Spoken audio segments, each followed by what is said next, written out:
All right, we got a little review here on applications of logs. So you may be familiar, of course, with this formula here for compound interest.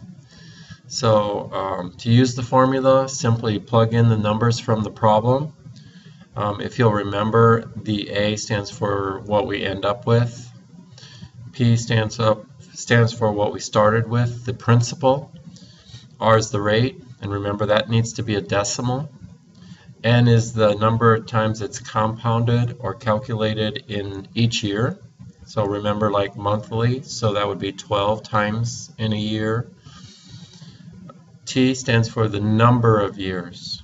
Okay, so if Courtney wants to have 5,000 in an account, so this would be your ending amount. We want to end up with 5,000 after 12 years. T, that earns 7%. So that's going to be our R. So I had to change that to a decimal by dividing by 100 or moving the decimal 2 places to the left.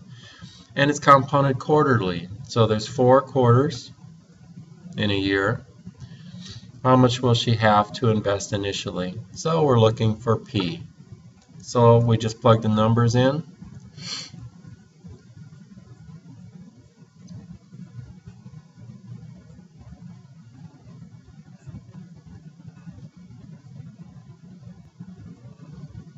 Like so, and we're going to solve for P. So remember, when solving, we want to isolate the P. Now before we do that, let's go ahead and simplify this side over here. There's some things that we can do before we start solving, okay?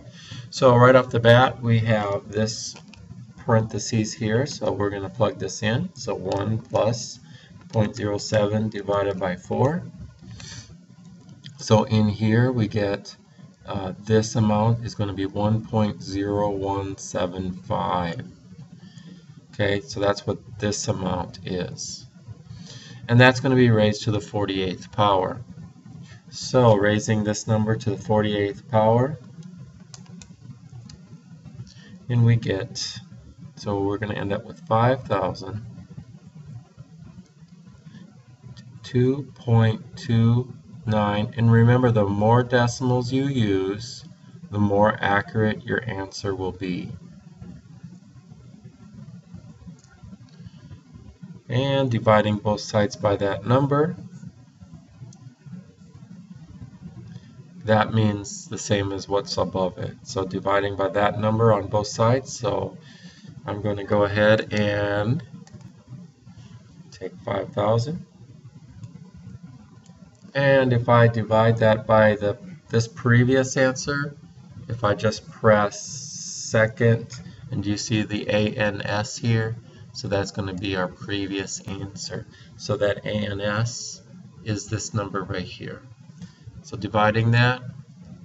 So if I want to end up with $5,000 in 12 years, I want to invest $2,174.29.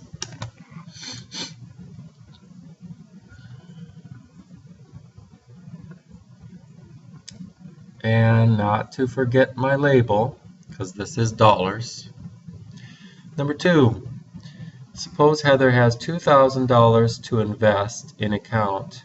So that's your principal. She's investing that much to begin with. Earning 10%, there's your rate. Compounded semi-annually, which means twice a year. She wants to leave the money in the account until it has grown to an amount of 5,000. So this is our ending amount. How long? So we're looking for T. Must she leave the money in the account? Okay. Plug in everything in. We're going to end up with 5,000. We're going to begin with 2,000. We have a rate of 10%. Compounded semi-annually. We're plugging everything in right here to this formula right here. If there's anything you don't understand, please come back and ask me in class. Okay, so we want to solve for t. So where's the t located? Correct, it's in the exponent. So there's a special way to solve these, remember. So before we do, we want to kind of isolate this or bring this down, simplify it, if you will. So we're still going to start off here by dividing both sides by 2,000. I'm going to isolate this t as much as we can. Okay, so 2,000s cancel. And this is a simple simplifying. You can cancel out zeros, so you end up with 5 halves, or 2.5. And we can do what's in the parentheses here. I get my calculator out. 1 plus 0.10 divided by 2. Okay, I end up with 1.05 raised to the 2t. Now that's as far as I can go simplifying wise. Now I have to start solving. I have to figure out a way to get the t out of the exponent. Do you remember how to do that? Good. That's right. We take the log of both sides. So taking the log of the left and taking the log of the right. Now the reason why we do that is because there's a special property, don't forget about it, that tells you that once you have a log here, you can take that exponent and move it down front. So that goes down front, and so that's no longer there. Okay, now we're solving for t, and there's multiplication going on here. So to undo multiplication, we divide.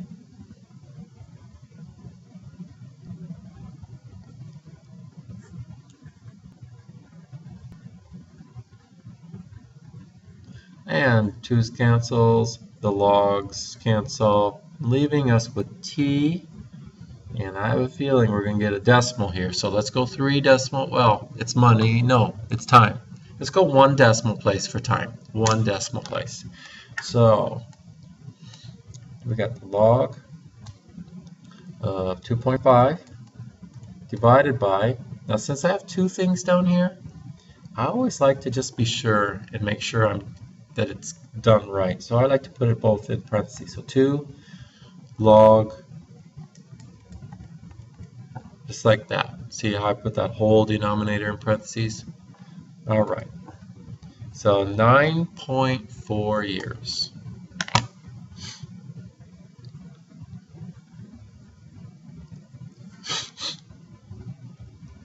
All right. Why don't you go ahead and try number 3. We're looking for how long. Yeah, that's an easy one. Very similar to number 2. All right. The other type of application that we're going to look at is half-life. Half-life. So here's your formula for half-life. Okay. Here's your legend. Tells you what each letter represents. Okay. Notice that on this worksheet we use H for half-life. That's good. I think in the last unit we used K. Not sure why K, but K is a good letter, you know, K for Kramer. All right, so let's go ahead and look at the first problem.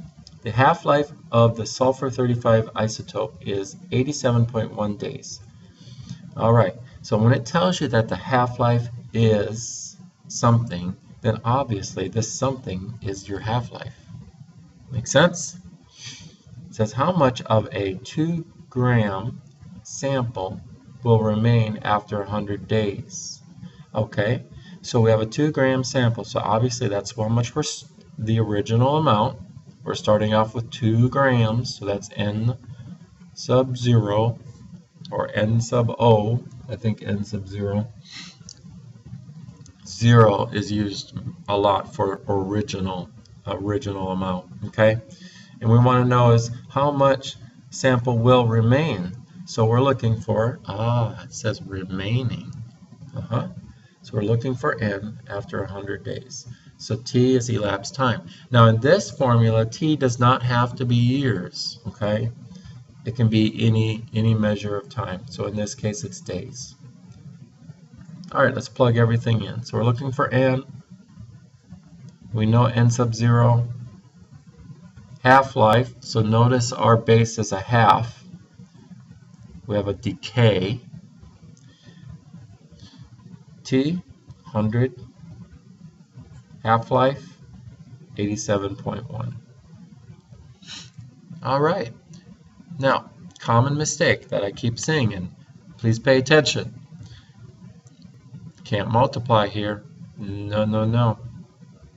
PEMDAS, please excuse my dear Aunt Sally. We're simplifying the right side here. So parentheses, nope, nothing to do in there. Exponents next, so we must do this next. So in your calculator, I'm going to use 0.5.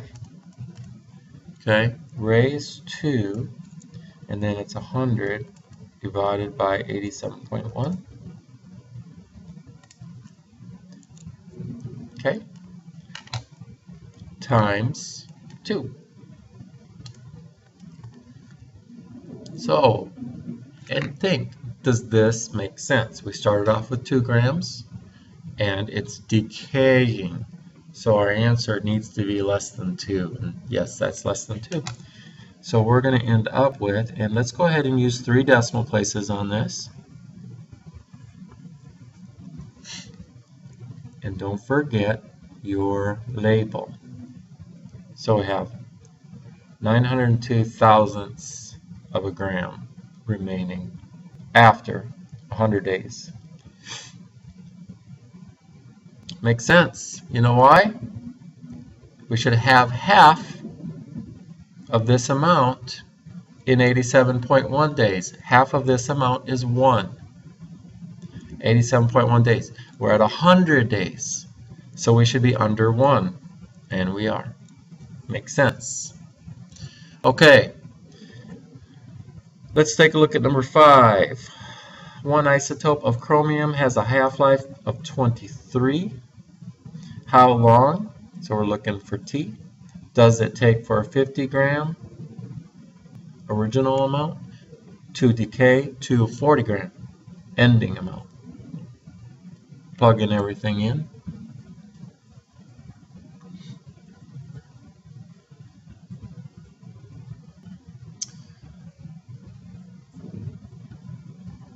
Okay, we're solving for T. Are you getting the idea? Notice what we're solving for. Notice where it's located. Keep in mind, when you're solving for an exponent, we're going to use what? Logs. But before we do that, we need to do a little simplifying here. So we need to get rid of that 50 by dividing, because this is multiplying. So we're going to divide. Remember, you cannot multiply these together. Okay? Because of this exponent here. So we get 4/5 or 0.8.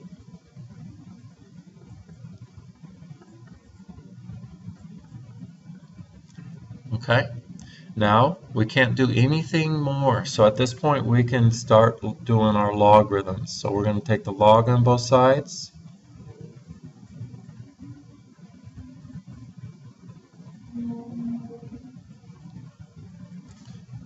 And then we can use that property. Bring that down. And that goes away up there. Now we want to solve for T. So we want to isolate the T. So we have a couple options here. We got division and we have multiplication. Okay, so let's do one at a time. So we could undo division first. Okay, so how do we undo divide by 23? Correct, multiply by 23. So I multiply this side by 23 times 23, and we're going to multiply this side by 23. So that will cancel that 23 out. And then here we have multiplication, so we divide.